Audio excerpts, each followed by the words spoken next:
Hey YouTube, welcome to my page. I just did this makeup look so you guys can check out the look that I have on right now. But right now let's chat. Well, I'm gonna chat. You guys are gonna listen. And then you can chat in the comment box below if you want to. But let's talk about hip hop Atlanta. Oh my gosh. Loving hip hop Atlanta. Like for real. I was watching it with one of my good friends on the phone, and I could not believe it. I counted how many times that Stevie J, whatever, disrespected that girl, and I counted like 7 times. This is stuff that I try to blog about to girls. That just because you were an athlete or entertainer or producer or a club promoter or whatever, that does not give them the right to treat you any other kind of way. Because I'm pretty sure last night when her and Stevie were sitting on that couch, she was mollywopping him upside his head because he had lied to her the whole entire time about the status of his relationship with that girl Josephine or whatever her name is. I don't really know. As far as I'm concerned, she's a homewrecker, and that's just what it is.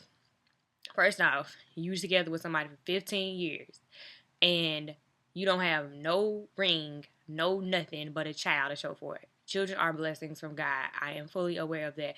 But at the end of the day, I want a little more to show for it than just a baby that you pay for. Then he put her up all the way up 400. Okay, while he has some kind of condo, secret apartment, or whatever he's doing in the city, while she stays at the house with her and his baby, taking care of a baby after 15 years. Now, mind you, I probably would have took the house too. But what I would have done was I would have put it in my name. He paid for it, and then I would have sold it. I would have sold the house, took the money, then I would have pulled Evelyn slash Shani slash Jennifer, and I would have invested that money and made that money make me some more money. Because I'm pretty sure that house is worth a good little chunk of change that she could have invested in something or started up a business or something like that and made her some more money. I feel like if you're going to be an athlete's girlfriend, athlete's wife, athlete's fiance, promoters, fiance, whatever, if you're going to be somebody's famous or somebody that's making a lot of money, which I don't even think he's making a lot of money, but if he considers himself to be making a lot of money, you should be making money too. And a wise woman once told me your relationship got to make sense, and it got to make sense. Okay? If it ain't doing neither one, or then we got a problem. If that relationship don't make sense, and it don't make sense. So women, young girls out here, if your sole purpose is to get with an athlete or somebody, you need to be very wise and very smart about it. Or if you don't get with an athlete or an entertainer or a club promoter or somebody like that, if you get with somebody with any type of money, make sure you always know what's going on. Do never entrust your significant other with all your life and all the finances and everything like that. You need to be right there with him, knowing what's going on. His accountant, you better be in all the meetings, okay? Don't trust him that he's always going to take care of you, because that's not guaranteed, especially if you're not married to him. It's never guaranteed. Nothing is guaranteed. So the best case scenario for yourself is to have your own paper. Okay? Don't let that man take you for your paper. If you birthing kids, don't let him take it for your paper. And that's basically what that girl did. Because if it was me and I had found out that he had been cheating, we would have had many, many problems. I was almost embarrassed for Atlanta because nothing on that episode made any sense whatsoever. You first off, you go to the club, you bring the girl, you screwing on the side. Disrespect number one. Then you proceed to sit with the girl that you smashing on the side. Disrespect number two. Then you lie to my face. Disrespect number three.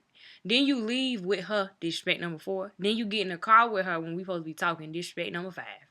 Then you proceed to get into an argument with me and answer the phone. Disrespect number six. And then you believe that it is okay to drive off in the car with the girl.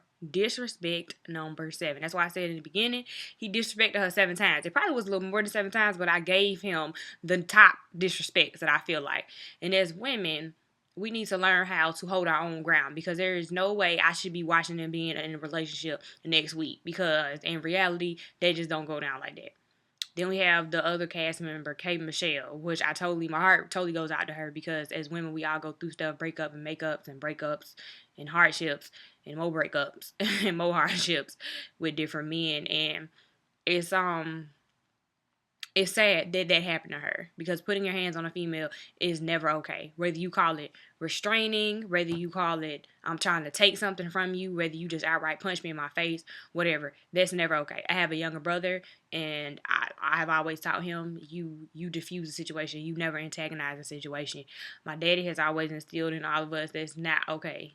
Putting your hands on a female is never okay. Not saying it's okay for a woman to just come up and start busting fools, but it's not okay for a man to put his hands on a female, because at the end of the day, my slap doesn't match your slap. And that's just how I feel. And for them to leave her out in the cold like that, that's bogus. But to see her trying to come up and make some of herself, that's what I want to instill in women all across the world. If women, whoever is listening to this, take heed. Just because bad crap happens to you, and bad crap happens to everybody, because God never guaranteed that this life is going to be easy. You take the bad, you take it, you swallow it, and you move on, and you make good choices the next time. You never don't live in regret, don't live in the past. You keep progressing. You always do, because my mother has always told me the best revenge is success, and it will always be that. There will be nothing about it that won't be successful and being tactful in the way you're going to seek revenge, because people that see you do good, yeah, some might hate, but at the end of the day, you're going to be a better person for it, and you're going to be on top, and those people are going to be looking up to you. So I'm kind of inspired by her. I feel her. Then we got a little scrappy, whatever they got going on. So many things wrong with this scenario. First off, you not going to leave me for Diamond, of all people, Diamond. And then Diamond leave you for Soulja Boy Tell him, which is what I've said in my other blogs. When a relationship comes out of infidelity, most 99% of the time, that relationship will fail strictly because somebody is going to cheat. Most of the time, it's the cheater. So if you enter a relationship with a man and you're the mistress, and he marries you or dates you now and disposes of his, previous obligation to his wife or his other girlfriend or whatever, that relationship won't work. He's going to do it to you. If he does it with you, he's going to do it to you. Please always remember that. So that's what Diamond did. Diamond spent it around and basically, hey, look, you pick me up, I'm picking somebody else up. And so what goes around does come around. Men don't think you can run around here and treat women any old kind of way, and you think one day we're not going to wise up, because guess what? We're never dumb. We're just waiting for the next best scenario to happen for us to catapult ourselves out of stupidity. Always understand that. Okay, if you understand nothing about women, please know that. Don't take silence as weakness. Having a woman be quiet is the worst thing you could ever have, because she's plotting. Okay, she's plotting her great escape, and you're going to lose a woman. You're going to lose a good woman that way. Please remember that.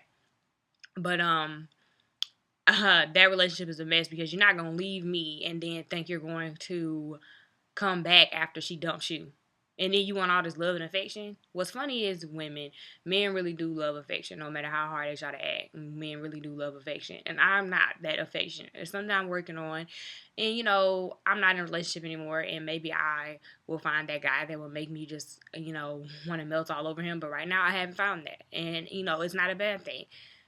Life is not about being in a relationship, because there's no reason to be in an awful relationship. Somebody that just makes you just feel so low about yourself. There's no reason for that. Just so you can say, I got a man. And I feel like that's what the old girl is doing with Lil Scrappy. And she's going to get tired of doing that. And one day she's going to wake up and she's going to look at herself in the mirror, and she's going to feel like, what have I done? I have wasted time. And there is nothing worse than wasting time, because you cannot get time back no matter what you do, no matter how hard you try. You cannot get time back. So women, think about that the next time you are in a relationship with somebody that you know better than being in. 5 times out of 10, if 9 people out of 10 told you that something is wrong with that fool, something is wrong with that fool.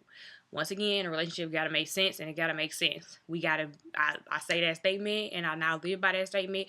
My relationship has to make sense logically, and has to make sense in my wallet and in my purse, okay? Not saying we got to be rich, but the relationship does need to have some kind of financial stability, especially when you have children together.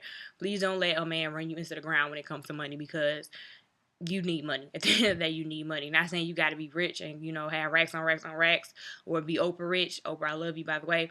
But you do need to have financial stability, especially when you have children. You can't be living reckless. So women, please be advised when it comes to your money situation. Keep your money tight and right and close to your heart. Hide the money in the shoebox in the closet where you think the shoes are in, okay? Keep your secret stash. That's what I really do believe in. It's not being secretive or hiding. It's just having a backup plan. Because believe me, you women, he got a backup plan too, especially if y'all not married. So shacking up is not always the greatest thing. It's not. And I just learned that lesson the hard way. And all I can do is pass it forward and pay it forward to the next girl. Women, don't get blinded by the shininess of somebody's outside appearance or the money that he's throwing you in your face. Because at the end of the day, money can't make you happy. And it can't stop the arguments. It can't make you want to open up to him. It can't make him want to change. It can't make him want to do better and respect you more. It won't. Sorry. So take your little bit of money and run. Get yours. Don't get his. Get yours. So that's my little spiel on the hip hop Atlanta. I think it's gonna be a ratchet TV show. I call the TV shows I watch the ratchet TV shows. I don't include single ladies in the ratchet TV shows though, because I actually like their plot line and it kind of makes more logical sense. But because those are kind of things that really do be going on. But that's my kind of spiel on the hip hop housewives. I'm gonna continue watching just to see, what unfolds. But ladies, do not use this as an example because this is all bad. Men don't use this as an example either because you just gonna run all the good women away and you gonna get tired of fooling around in the strip clubs and you gonna get tired of fooling around with these hood rats and stuff like that. So don't use this as inspiration on how to be a player because it's not cute. At the end of the day, you hurting people. And men, my advice to you, and I don't normally talk to the men, but my advice to men out there is to understand that I'm somebody's daughter. At the end of the day, I'm somebody's daughter. I'm somebody's sister. So, would you want your mama to be treated that way? Would you want your sister to be treated that way? Think about that the next time you want to play around with somebody's heart or cheat or abuse.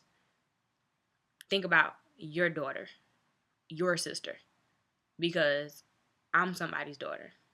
I'm somebody's sister. I'm going to be somebody's mother.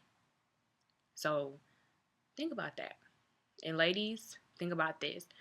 Be strong, have courage, have wisdom, have self-confidence, have self-respect, exude sexiness in the best way you can, but still respectful and conservative.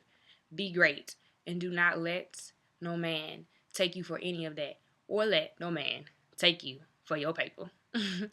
So anyway, this is just a little me keeping it real, addressing some of the ratcheticity at its best on the hip hop Atlanta, and I'll probably be doing this every week. So you guys tune in, and then also tune in some other vlogs. And if you guys have comments, comment in the box below.